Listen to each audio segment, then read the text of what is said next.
In the prison in Beersheba, we had some time to think, and we were mournful and angry, but also, perhaps strangely, calm and confident. And that's not because some of us are British and, you know, we don't do emotion, we do sang-froid, and we don't very calm, at least outwardly, and so on. But we could feel calm and confident, all of us discussing together in Block 5, Wing 4 of Beersheba Prison, because we knew that around the world people would respond. At that point we thought only 5 people, which is bad enough, had been killed, but we knew that people would respond. The second thing we knew is that the political capital, the money that Israel has had in the bank, has been wasting and withering year on year for many years, in particular the last 4 years. You see, there was a time, 40 years ago, when even many, if not most people who would describe themselves as progressive, would think of the State of Israel as some social democratic paradise in the Eastern Mediterranean, with the kibbutzim as some kind of socialistic phenomenon, a Sweden amongst a sea of backward and feudal Arabs, was the way that most of the mentality was. That time has long gone. The faces have long gone. The people who could carry off that square circle of socialist Zionism are long gone, to be replaced by the ugly reality of Benjamin Netanyahu and Avigdor Lieberman. And they're not attractive, even for many people in Israel, let alone elsewhere in the world. And in the last 4 years, the decline has been even more rapid. First, the assault on the people of Lebanon ended in military and political defeat for the Israeli government. The assault on the people of Gaza ended in political defeat for the invading forces. It gave rise to a wider movement than ever before. And this later massacre, again, has devalued Israel's currency, Israel's stock in the world. And we knew this as we discussed together inside the prison. And it's that, I think, strategically, which opens up the possibility for further action. And truly a big step forward in the movement. Not one which will achieve all its objectives tomorrow, but one which I'm convinced can achieve the decisive, immediate objective of the full lifting of the siege on the people of Gaza. Already, they're forced to try to redefine the siege. Today, the Israeli government announced it was going to allow more goods in.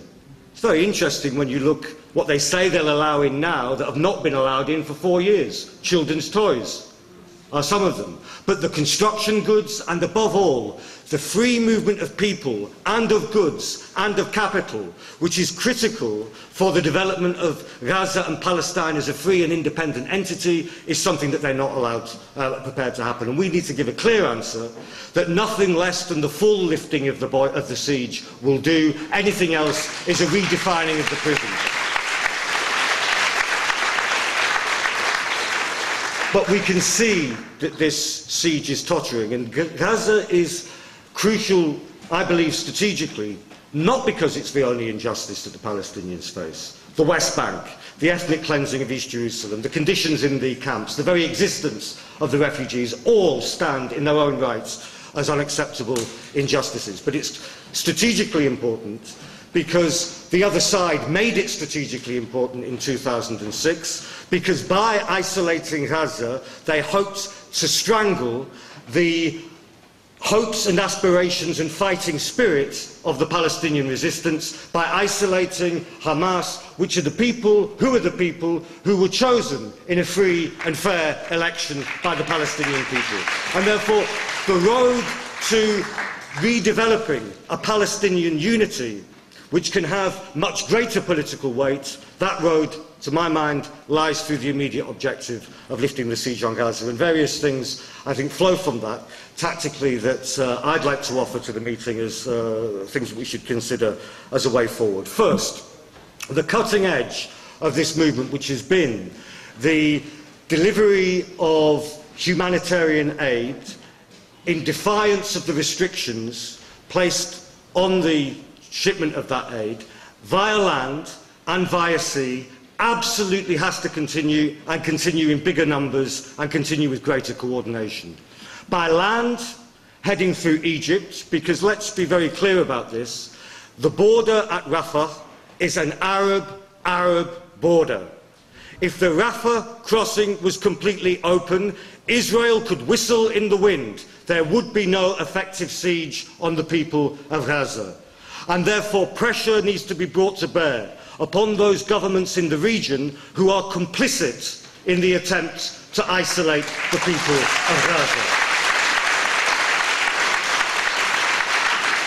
And therefore Viva Palestina will be the main organisers, in conjunction with partners, the biggest land convoy yet, leaving London shortly after the month of Ramadan, so around the 12th of September, from London, through France, Italy, Greece, into Turkey, through the Near East, down to Jordan, into the Sinai, and up to Rafah, aiming to take the construction materials and to open up the lines of trade and freedom of movement which the people in Gaza, the Palestinian people, more generally need. This will be done in conjunction with, and there have been meetings in Beirut, with international coordination, in conjunction with moves by a consortium of organisations to bring together simultaneously, travelling through the Mediterranean, like the land convoy, picking up support from the North Atlantic coast of Morocco, all the way through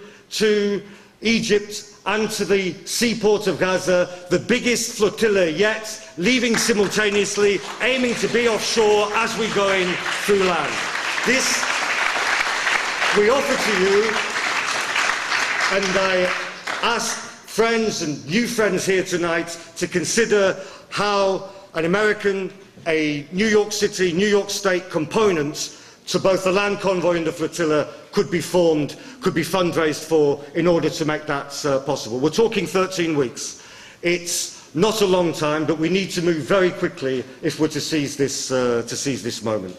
Secondly, in reference to the struggle against apartheid, there came a time by the mid-late 1980s where no self-respecting person, almost irrespective of where they stood on the political spectrum, leaving aside the racist right, would regard the apartheid regime as a normal regime with which you should have normal relations, sporting, cultural, academic, through trade or in any other way. And this movement to boycott and isolate the Israeli regime is growing and is in a position now, I think, to take a big step forward. I think one thing that does need to happen is there needs to be internationally an authoritative call from a representative body to clearly identify the focus for that boycott. You see, the way I'd put it is this. I went to university in the mid-1980s, and not a lot of us knew about the full extent of the connections between British big business and apartheid, and they were historic and they were extreme. But what everybody registering to go to college, enrolling, knew or was told was that you don't buy outspan fruit and you don't bank with Barclays Bank. These were two iconic parts of the boycott behind which people could be introduced to all the other aspects of it. And we need some iconic elements which can focus this feeling. And this, in turn, can generate much more wide and collective action. In Britain, the trade union movement has recently passed, most of the big trade unions, policies moving towards the boycott of at least some Israeli products, principally those that are illegally produced on the West Bank, at least some. It's a very important step forward. But of course, words come cheap, and they have to be turned into action. And in